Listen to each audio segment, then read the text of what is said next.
Bienvenue sur Poids Plume, le podcast qui vulgarise le développement, l'agriculture et l'environnement. On est Charlotte et Alexandre, fondateurs de l'agence créative Oiseaux Bondissants. Dans cette émission audio, on va à la rencontre de femmes et d'hommes qui font vivre et évoluer ces thématiques. Dans l'épisode d'aujourd'hui, nous sommes avec Michel Gassier, paysan vigneron et arboriculteur au Château de Nage. Michel est un agriculteur passionné de la 4e génération, installé à Quessargues, près de Nîmes. Avec son frère Bertrand, ils sont à la tête d'un domaine de 300 hectares, avec environ 150 hectares de vignes. Dans cette interview, nous parlerons du parcours de Michel depuis l'école d'agriculture de Purpan, de comment faire du vin et des difficultés rencontrées pour employer de la main-d'œuvre agricole. À 60 ans, Michel s'émerveille toujours de son métier qui ne cesse d'évoluer et d'innover. Surtout, il nous partagera ses conseils pour ceux qui veulent oser l'aventure agricole, sa vision sur les études supérieures et la nécessité de s'essayer à la pratique avant de se lancer. Nous nous sommes vus au mois d'août 2020, ce qui fait que toute l'interview est rythmée par le chant des cigales du parc de Nage où nous avons enregistré. Si ce podcast vous plaît, n'hésitez pas à vous abonner et à nous mettre 5 étoiles sur votre plateforme d'écoute et surtout à le partager autour de vous. Et maintenant, bonne écoute!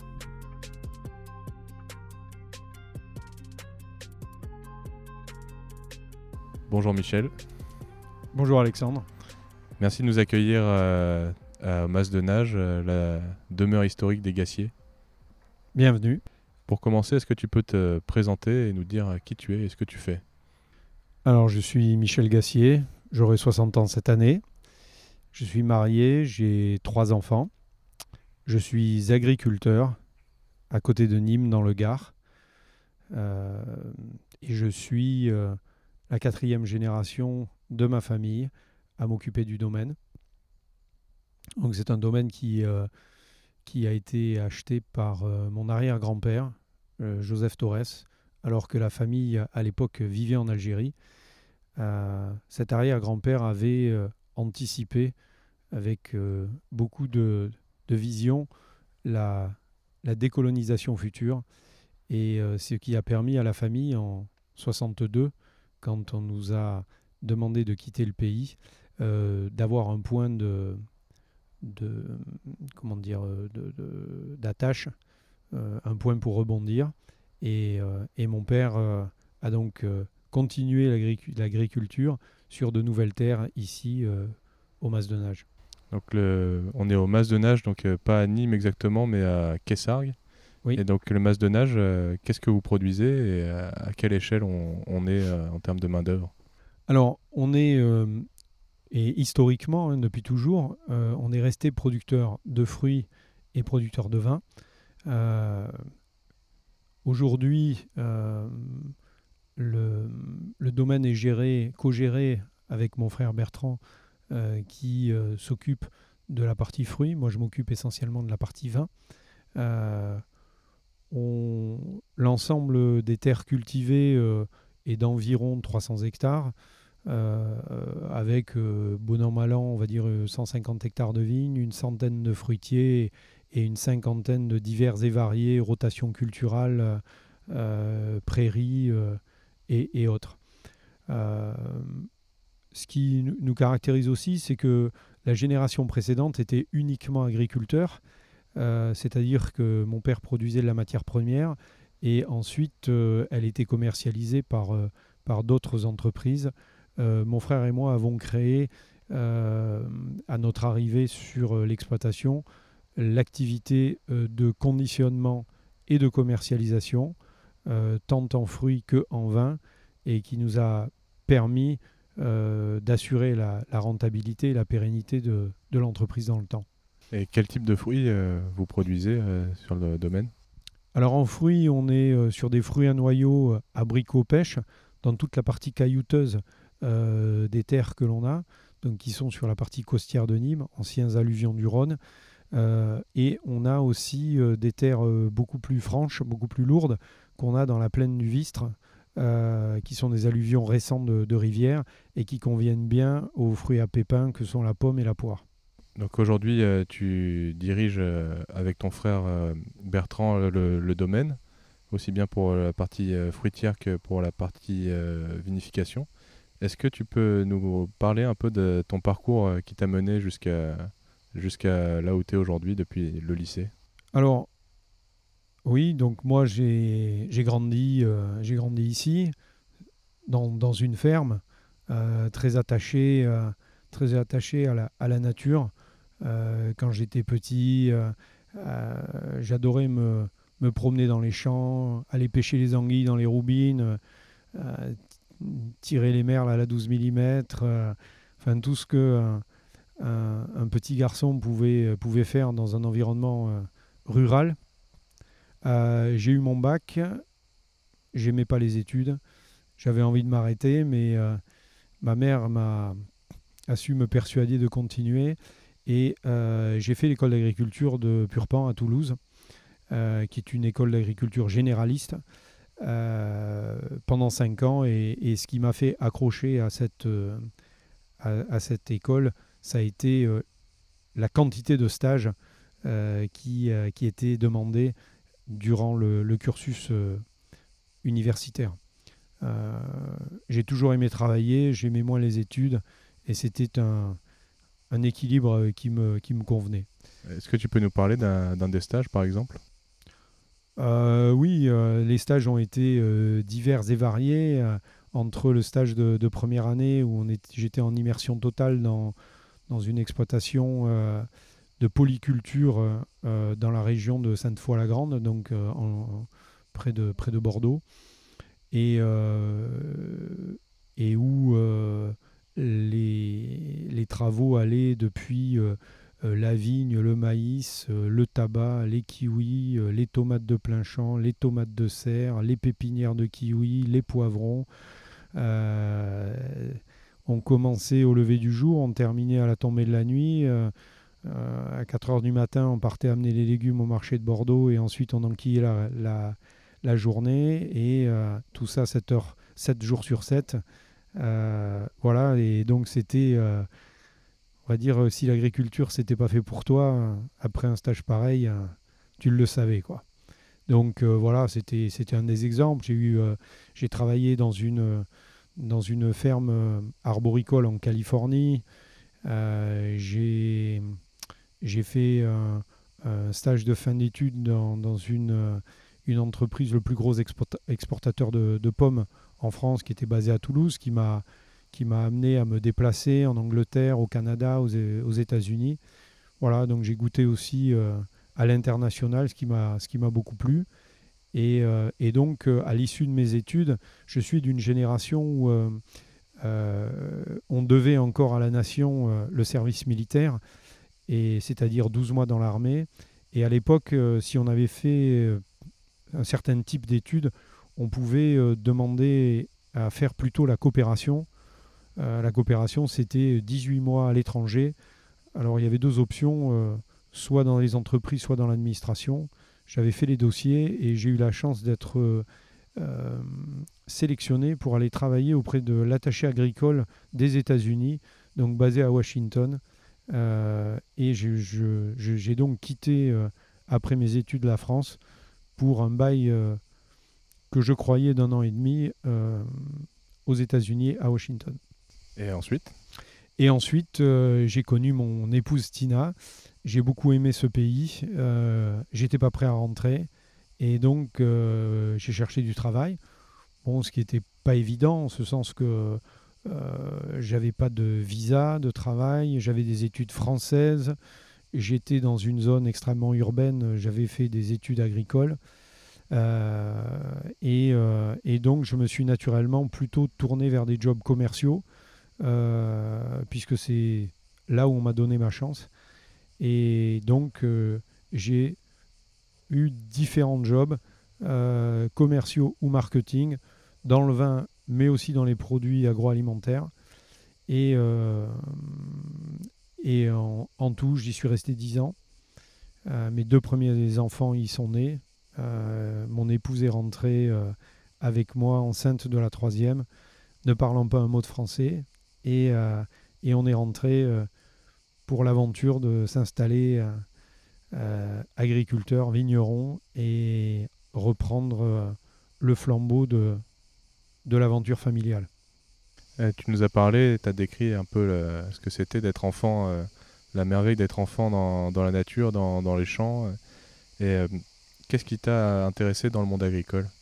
Moi, je trouve que de faire sortir les choses de terre, de créer quelque chose, c'est fascinant. Je trouve que la nature est belle. Euh, je trouve que travailler au sein de la nature, ça permet de relativiser les choses.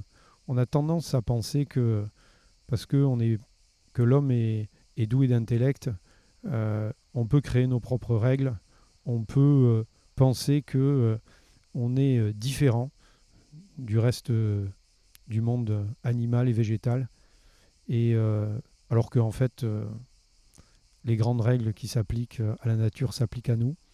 Euh, et et c'est à la fois, ça nous donne une certaine dose d'humilité, ça nous donne une dose de réalisme, et ça nous donne notre place dans ce monde. Finalement, ta première expérience après le service militaire aux États-Unis, c'était dans le domaine commercial. Donc un agriculteur, c'est pas simplement quelqu'un qui plante des graines et qui les fait pousser. C'est un marketeur, un commercial, un chef d'entreprise, un manager, un logisticien. Est-ce que tu peux nous décrire un peu le quotidien, ton quotidien à Nage? Euh, oui, c'est un peu tout ça. Le métier d'agriculteur, c'est extrêmement complexifié ces 20 ou 30 dernières années. Quand je vois le métier de mon père me dit on ne fait pas le même métier. Mon père était d'une époque où l'agriculture était rentable pour les producteurs on va dire, de matières premières. On confiait la commercialisation, on vendait souvent ce qu'on appelait bord verger, c'est-à-dire au bord du champ, à des gens qui récupéraient les fruits ou le raisin et le conditionnaient, le transformaient, le vendaient. Et rapidement, ce métier-là s'est avéré plus rentable, et il a fallu intégrer cette dimension de transformation et de commercialisation pour arriver à conserver la valeur ajoutée de cette étape-là et pour garder une entreprise rentable. Et ce métier-là, lui-même, de transformation et de commercialisation, s'est aussi complexifié avec des dimensions de marketing, avec des dimensions de positionnement, avec des dimensions d'image, avec des dimensions de communication. La complexification a fait qu'on a dû s'entourer, il y a de la gestion humaine, il y a des investissements à raisonner, il y a de la gestion de trésorerie, d'investissement. Donc c'est vraiment, on est sur un vrai métier de chef d'entreprise, avec tous les aspects qui ne sont pas, comment dire, qui sont sûrement pas nouveaux aux chefs d'entreprise de l'industrie, mais qui sont peut-être nouveaux pour des agriculteurs, tout en sachant qu'il faut qu'on maîtrise encore toute la partie production, la partie en lien avec la nature, la partie en lien avec les aléas du climat, et toute la technicité, parce que on a peut-être on oublie sûrement vite cela, mais le métier d'agriculteur est un métier extrêmement technique. Il y a beaucoup de connaissances, beaucoup d'expériences à avoir. Il n'y a pas 2 années pareilles. Et on dit que les vieilles, à l'époque, on respectait beaucoup plus les vieilles générations qu'on peut le faire aujourd'hui. Mais c'était beaucoup dû à des civilisations très agricoles, et où le savoir des anciens, parce qu'ils avaient vu des choses se passer, ils étaient capables de transmettre, avait énormément de valeur. Au jour d'aujourd'hui, si papy ne sait pas programmer l'ordinateur, il sert plus à rien. Alors qu'avant, papy qui savait que il y a 28 ans, il y a eu un gros orage comme ça, et que telle parcelle, elle avait souffert de l'excès d'eau, et que toi, tu as 25 ans, tu n'étais pas né quand ça s'est passé, mais ce qui va t'amener, ça va beaucoup te servir. Et voilà, donc c'est un métier, c'est un métier qui s'apprend lentement et sur lequel on a besoin de l'apport des anciens pour mieux comprendre et mieux faire son métier. Et tu veux dire que les agriculteurs, c'est pas des bouseux? Puisque tu es lancé, est-ce que tu veux nous parler de ce que tu vois de l'évolution de l'image de l'agriculture et de l'agriculteur auprès du grand public? Ben, c'est une bonne question. On a fait le 180 et maintenant il faut qu'on l'opère dans l'autre sens. C'est-à-dire qu'après la Deuxième Guerre mondiale, devant le redéveloppement fort de la population mondiale, il y avait l'inquiétude de savoir si on allait pouvoir nourrir la planète. L'agriculteur avait une très bonne image de celui qui nourrissait les populations. Et puis, progressivement, avec les gains de productivité de l'agriculture, on s'aperçoit que dans les pays développés, on a un excédent de quasiment tout. C'est pas un hasard, le prix du lait est trop bas, le prix de la viande est trop bas, et ainsi de suite. Et tout d'un coup, obtenir de la nourriture, c'était plus un problème, c'était plus une préoccupation. Par contre, l'environnement devenait une préoccupation et tout d'un coup, l'agriculteur est devenu le pollueur de la planète. Et donc, notre image est passée de très positive à très négative.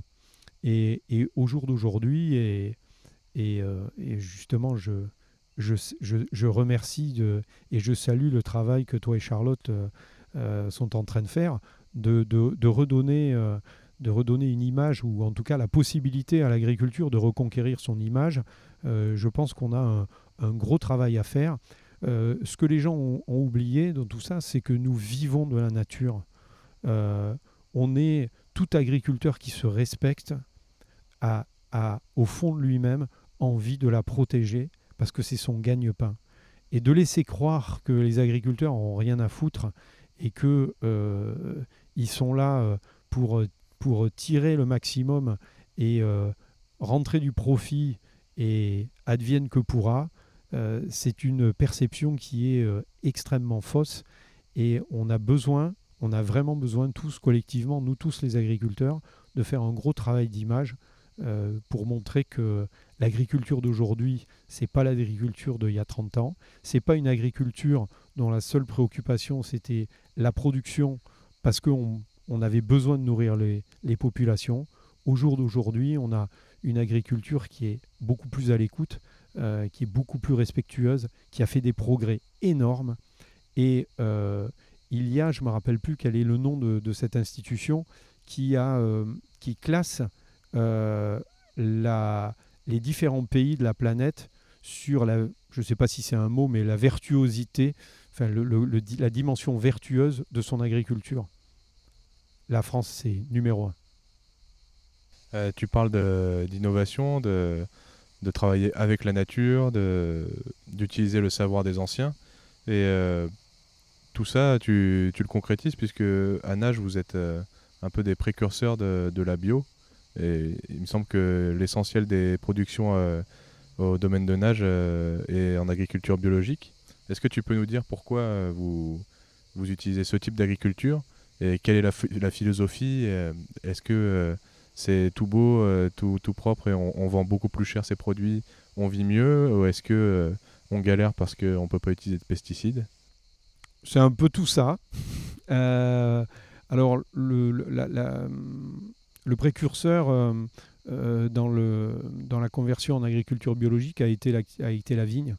Le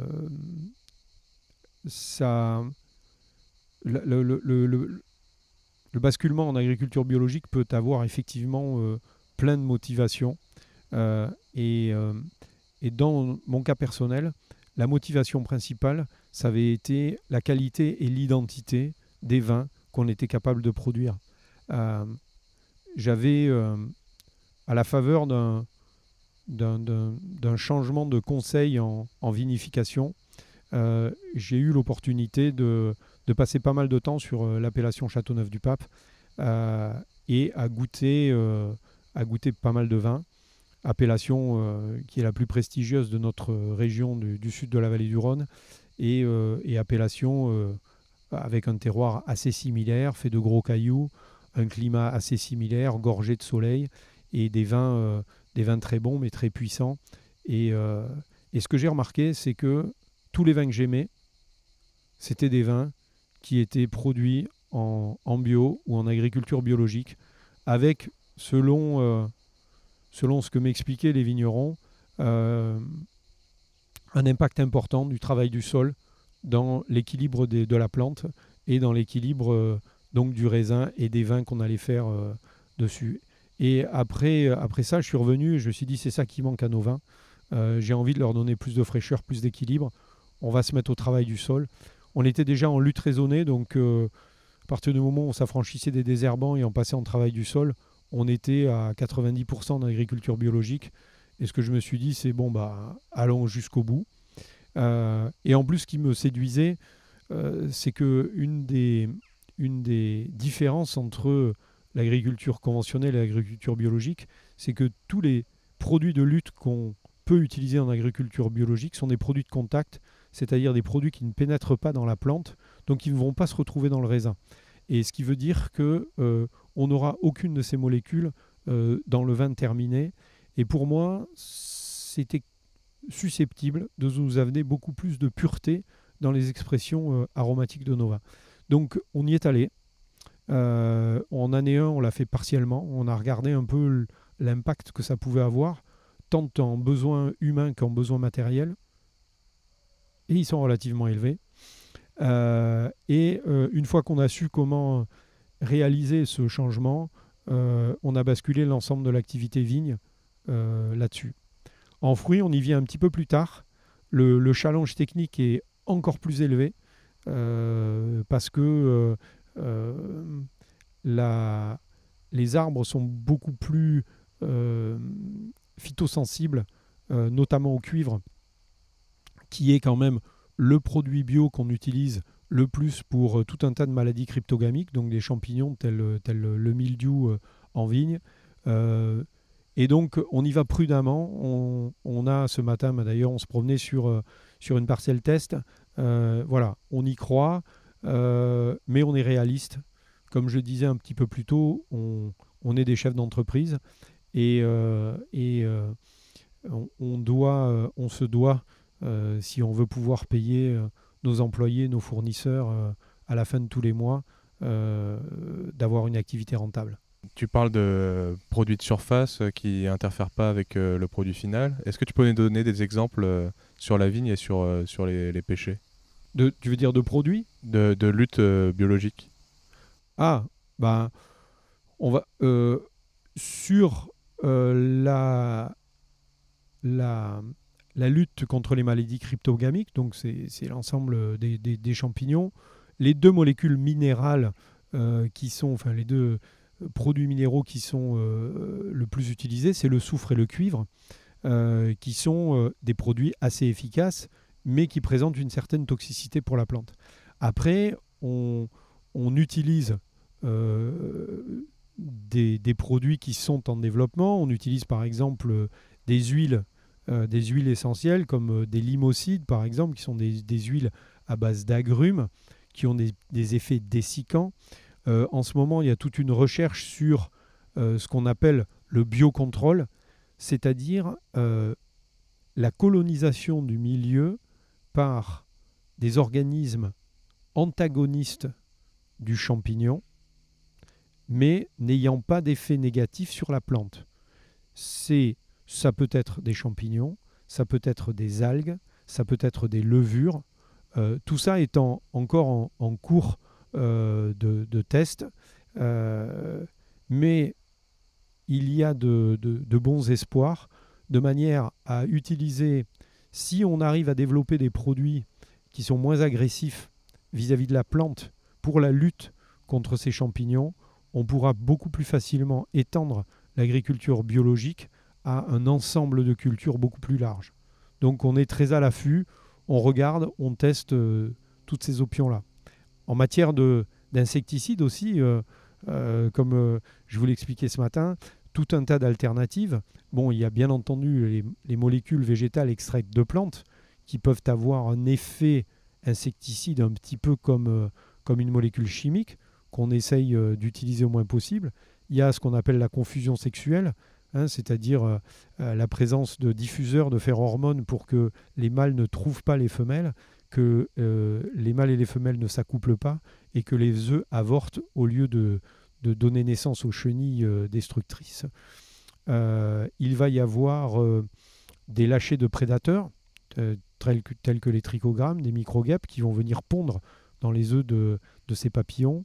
Voilà, il va y avoir des pulvérisations d'argile sur les feuilles qui vont changer la couleur du feuillage et qui font que les insectes migreurs vont pas être attirés par cette couleur de feuillage et vont aller se déployer sur d'autres espèces végétales, mais non pas sa propre culture. En ce moment, la recherche fourmille d'idées. Il y a plein de choses qui sont prometteurs et déjà des choses efficaces. Alors bien entendu, rien n'est aussi efficace que le napalm chimique, mais dans la durée, susceptible de donner des cultures équilibrées qui vont permettre une production régulière de fruits et de raisins.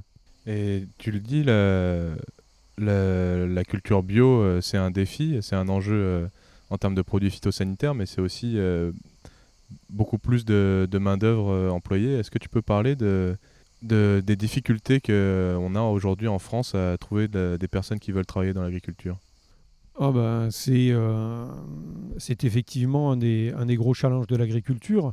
Au jour d'aujourd'hui, quasiment plus personne en France veut travailler dans les métiers manuels, dans les métiers qui demandent un certain effort physique, même s'il se monte des clubs de gym tous les jours et les gens sont prêts à payer des petites fortunes pour y aller. Au jour d'aujourd'hui, c'est un problème de l'agriculture, mais c'est un problème de tous les métiers manuels, les artisans, les maçons, les plombiers, les électriciens, les restaurants, tout ce qui est un petit peu taxant physiquement n'a plus la cote. Et c'est un des vrais challenges pour nous. Ouais, est-ce que tu as envie de parler de comment vous solutionnez ce problème de manque de main-d'œuvre en France pour faire tous les métiers difficiles, c'est-à-dire la récolte, la taille, ce genre de choses? L'Europe a été une soupape pour nous, puisque au jour d'aujourd'hui, n'importe quel pays européen, en tant que citoyen européen, on peut aller travailler librement dans les autres pays. Et on a eu tout d'un coup accès à des pays qui avaient encore une tradition agricole marquée, comme la Roumanie, comme la Pologne. Et on a pu solliciter et attirer des populations agricoles de ces pays-là, attirées par des salaires beaucoup plus élevés en France et qui ne rebutaient pas aux travaux agricoles. Et donc, au jour d'aujourd'hui, l'essentiel de notre main-d'œuvre provient Roumanie, Pologne et Portugal. Et quand tu dis ça, les gens ils peuvent s'imaginer que c'est pour payer une main-d'œuvre moins chère, mais en fait, c'est pas du tout le cas. Et cette ouverture vers l'Europe, c'est finalement pas un avantage concurrentiel, puisque vous payez vos employés au prix d'un salarié français, alors que les pays voisins n'ont peut-être pas la même qualité des droits du travail. C'est un très bon point. C'est effectivement, contrairement à ce qu'on pourrait penser, la France est le seul pays européen qui a un salaire minimum qui s'applique dans toutes les régions et dans tous les métiers. Et pour tous, qu'on soit français ou pas. Donc, les salaires de nos employés sont calés sur les salaires français.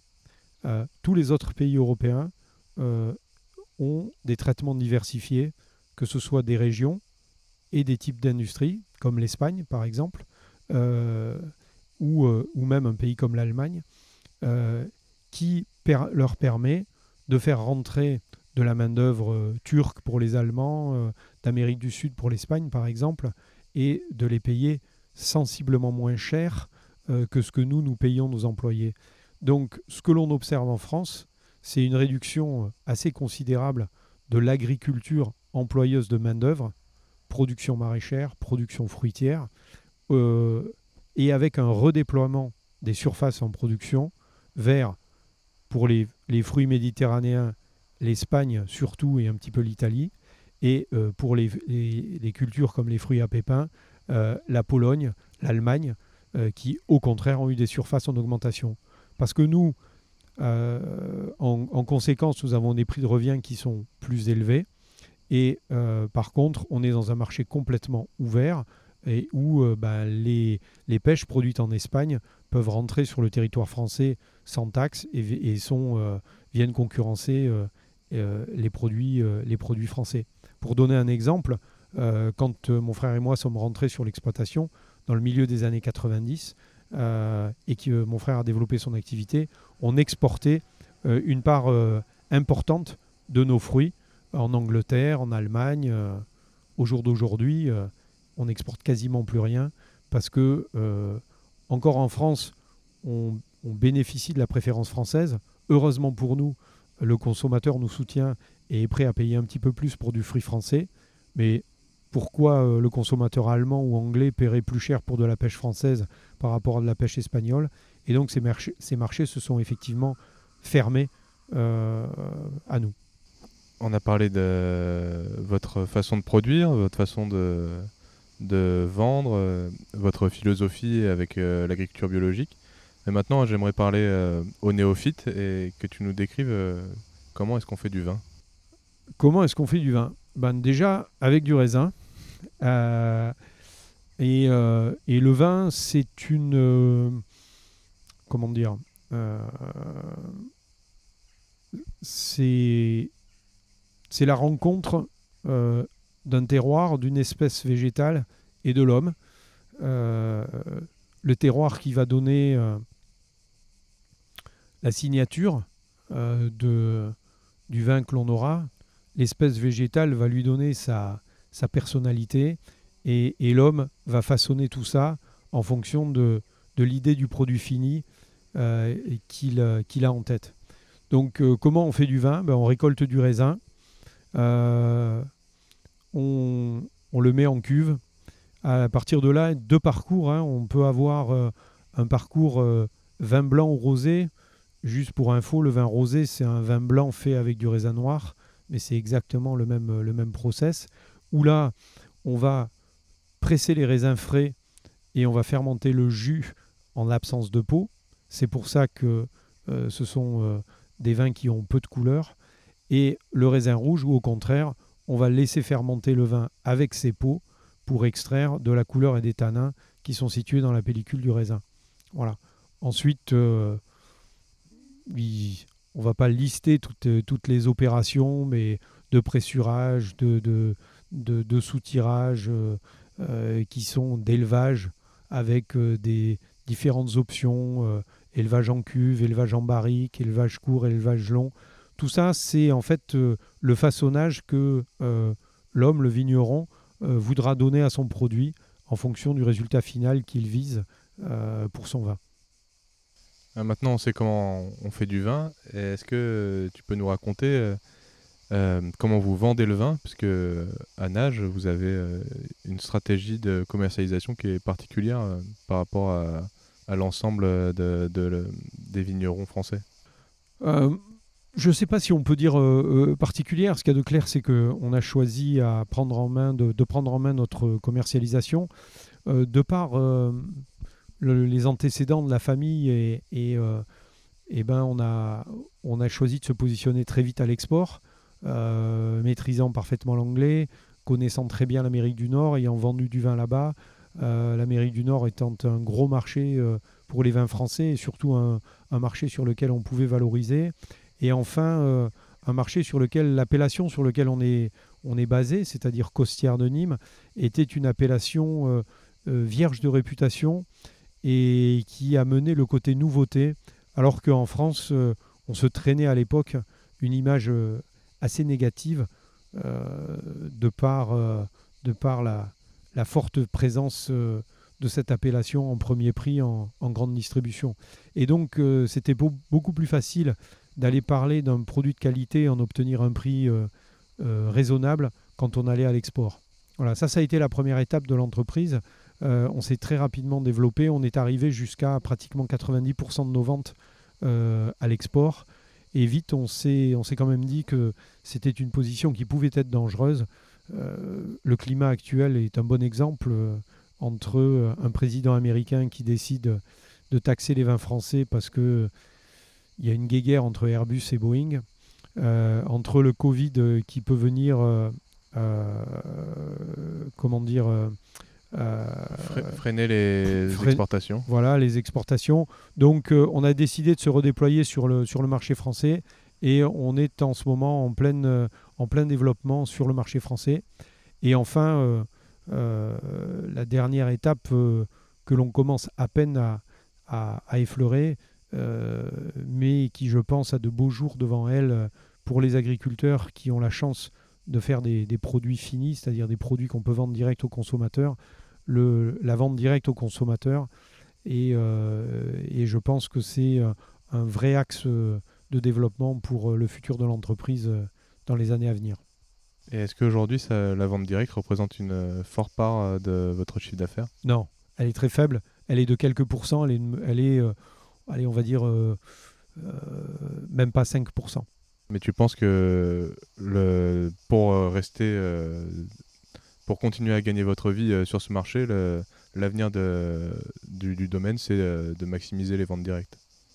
Oui, alors après, le pourcentage que ça peut représenter dépend de l'échelle aussi du domaine. Mais la vente directe est importante à la fois parce que elle atomise le risque. Beaucoup de clients, même si c'est des petits clients, c'est beaucoup de clients. Elle est importante aussi parce qu'elle crée une connexion directement avec les consommateurs et que quand n'importe où sur la planète, vous posez la question à un consommateur de vin, qu'est-ce qui vous a fait choisir ce vin? Quel que soit le pays, la réponse est toujours la même, parce qu'on me l'a conseillé.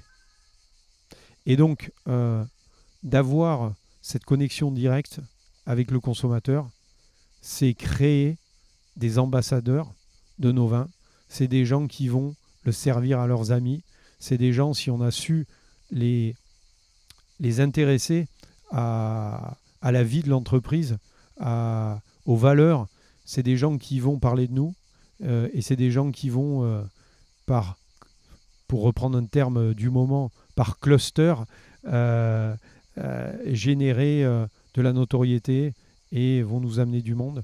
Et je pense que c'est un mode de fonctionnement qui est très vertueux et qui nous intéresse beaucoup. Tu penses que les agriculteurs ont besoin de reprendre en main leur communication, leur façon de se faire comprendre de leur clientèle et de créer du lien avec cette clientèle pour reprendre la main en fait sur la façon dont ils vendent leurs produits? Oui, exactement. Je pense que c'est un double bénéfice. C'est un bénéfice par rapport à l'image globale, si on est nombreux à le faire, par rapport à l'image globale de l'agriculture. Et c'est un bénéfice parce que on va créer un canal de distribution plus rentable, plus sûr, plus durable pour nos produits. Ça nous permet aussi de nous améliorer parce que ce contact avec le consommateur, il doit être dans deux directions. C'est-à-dire que nous, on est très content d'avoir des retours des gens qui consomment nos vins, qui soient positifs, bien entendu, parce que ceux-là font plaisir, mais qui soient négatifs, parce que ceux-là nous font progresser.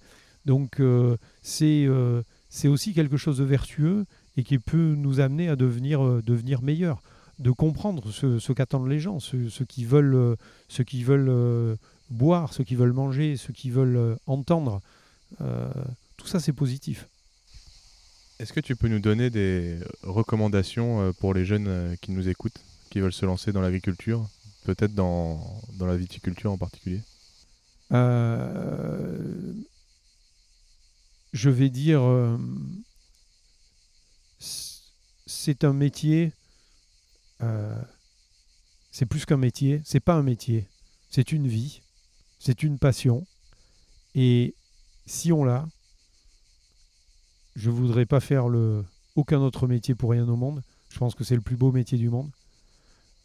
Mais c'est un métier qui est extrêmement prenant. Ce dont on vient de parler, c'est à 18h, on ne ferme pas la porte et on entre dans une autre vie. on a, comme tu l'as vu, la maison est au milieu des vignes. Moi, je dis en rigolant, le matin, quand j'ouvre les volets, je suis au travail. Je suis au milieu de mon outil de travail. Moi, ça ne me pèse pas, ça me passionne. Si je dirais aux jeunes, découvrez l'agriculture, allez travailler dans l'agriculture, regardez si ça vous accroche, et si ça vous accroche, croyez en vous et foncez. Et c'est un métier magnifique. Donc l'expérience avant les études. Oui, l'expérience avant les études, oui, là tu viens de toucher encore un de mes sujets favoris. Je trouve qu'on pousse trop les jeunes à aller trop loin dans les études avant de commencer à travailler.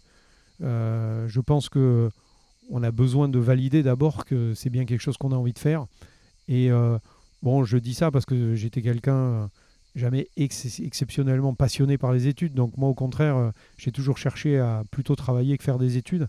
Mais voilà, moi j'ai 3 enfants qui ont très très bien marché à l'école, et il y en a 2 sur 3 qui se sont arrêtés au bachelor et qui n'ont pas de master, et tout simplement parce que on leur a conseillé de ne pas en faire et de commencer à travailler.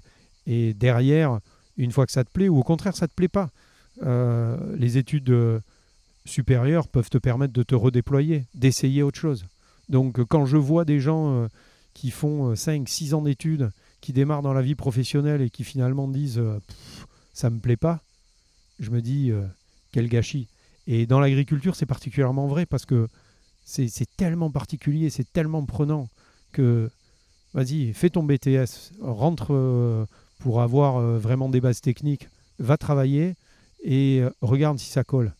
Et si ça colle, après tu peux retourner à l'école, tu peux y aller. Moi, j'ai ma fille cadette qui a fait des études agricoles en Suisse. J'ai adoré leur approche. Donc, ma fille Isabelle avait eu son bac brillamment. Elle aurait pu faire ce qu'elle voulait au niveau études. Et elle a choisi l'école de Changin en Suisse, qu'on était allé visiter suite à une visite de vignerons de Suisse qui nous en avait pas mal parlé. Et quand on est allé visiter l'école, ils nous ont dit écoutez, elle fait un dossier, mais on lui dit mais elle est prise ou elle n'est pas prise? Elle dit non, c'est pas comme ça que ça se passe. Elle fait un stage de 1 an et elle fait un petit rapport et après on vous dit. Et donc on prend l'élève, on la colle comme ouvrière agricole. Donc elle était sur une petite exploitation de 6 hectares de vignes dans des pentes vertigineuses du bord du lac Léman, dans lequel elle a porté des caisses, elle a taillé, elle a planté des nouvelles vignes, elle a palissé. Pendant 1 an, elle a été ouvrière agricole. Et au bout d'1 an, comme c'était ce qui lui plaisait, ce qu'elle avait envie de faire, on lui a dit bienvenue à l'école. Et j'ai trouvé ça fabuleux parce que si c'était pas fait pour elle, au bout d'1 an, à tailler sous la neige, à palisser sous la pluie, 8-9 heures par jour, à se lever au lever du jour, si c'est pas fait pour toi, tu le sais. Et j'ai trouvé que cette approche extrêmement pragmatique, on peut faire confiance à nos amis suisses pour ça, était quelque chose de très intéressant. Maintenant, est-ce que tu peux nous faire une recommandation culturelle? Culturelle, c'est-à-dire Un bouquin, par exemple. Ah. Bon alors, moi, il y a un bouquin que j'ai lu récemment et qui m'a beaucoup marqué parce qu'il touche aussi à l'histoire de la famille. C'est un bouquin qui s'appelle L'Art de perdre, qui a été écrit par la petite fille d'un harki. Alice Zeniter. Voilà, qui a comme notre famille, été obligée de rentrer en France en 62, en contraint et forcé par rapport à des décisions qu'ils n'avaient pas perçues comme prises. Et qui dépeint avec beaucoup d'humanité le crève-cœur qu'a pu être cette séparation, mais aussi qui montre comment il se passe des choses dans la vie qui paraissent anodines et qui définissent pourtant le cours de ta vie. Et j'allais dire, ça me parle beaucoup, puisque moi j'ai l'impression que c'est comme ça que ma vie se déroule. Quand j'ai fini mes études, j'avais fait 2 dossiers justement de coopération. J'avais été pris soit dans une coopérative de bananes à la Martinique, soit à Washington auprès de l'attaché agricole. J'aurais pu choisir l'un comme l'autre. J'aurais pu aller faire de la planche à voile en Martinique. J'ai préféré apprendre l'anglais et partir aux États-Unis. J'ai connu mon épouse. On a eu nos 3 enfants. J'allais dire, il y a des décisions que tu peux prendre qui sont, encore une fois, c'est ce que je dis, qui te paraissent anodines, mais qui vont complètement orienter le cours de ta vie. Et ce bouquin le dépeint parfaitement. Et dans la suite de cette idée de prise de décision qui influence toute ta vie, si tu avais un message à faire passer à Michel Gassier de 16 ans, qu'est-ce que tu lui dirais ? C'est une bonne question. J'aurais envie de lui dire « crois en toi ». Et je pense que je croyais déjà en moi. et suis tes passions. Suis tes passions. Enfin, la dernière rubrique, c'est une suggestion d'invité pour l'engager à venir participer au podcast. J'ai rencontré très récemment, dans le biais d'un projet que l'on a de jardin méditerranéen pour les abords du caveau, une personne remarquable qui s'appelle Olivier Philippi, qui est un spécialiste des plantes méditerranéennes et des jardins secs. C'est quelqu'un qui comprend, maîtrise et connaît parfaitement toute la flore méditerranéenne, qui intervient sur tout un tas de chantiers tout autour de la Méditerranée et qui sait parler avec passion de ces plantes, de sa Méditerranée, du respect de la nature, des équilibres entre les plantes, des interactions entre les plantes. Et je pense qu'on est dans la pépinière, mais il y a plein de choses dont l'agriculture peut s'inspirer. Et je pense que ce serait un invité passionnant. Ouais. Encore une fois, le métier d'agriculteur, c'est énormément de compétences, beaucoup de technicité et de savoir avant de réussir à faire pousser des fruits et des légumes. Pour conclure, est-ce que tu voudrais nous faire la promotion des produits de nage ? Où est-ce qu'on peut se les procurer ? Qu'est-ce que vous faites de ragoûtant ? Donc, le produit qu'on expédie et qu'on vend direct aux consommateurs, c'est le vin. Le fruit étant fragile et périssable, on n'a pas de système de distribution directe. Dans le vin, on a une gamme très large de vins, puisqu'on fait des vins blancs, des vins rosés, des vins rouges. On fait des vins secs, on fait des vins doux, on a même un vin effervescent. On a notre caveau de vente qui est basé ici à Kessargues, mais on vend aussi sur site. On a un site qui s'appelle famillegassier.fr et sur lesquels tous nos produits sont disponibles et on expédie partout en France aux consommateurs qui seraient intéressés par nos produits. Bon, merci beaucoup Michel. Merci de m'avoir invité. Et à bientôt. À bientôt, au revoir.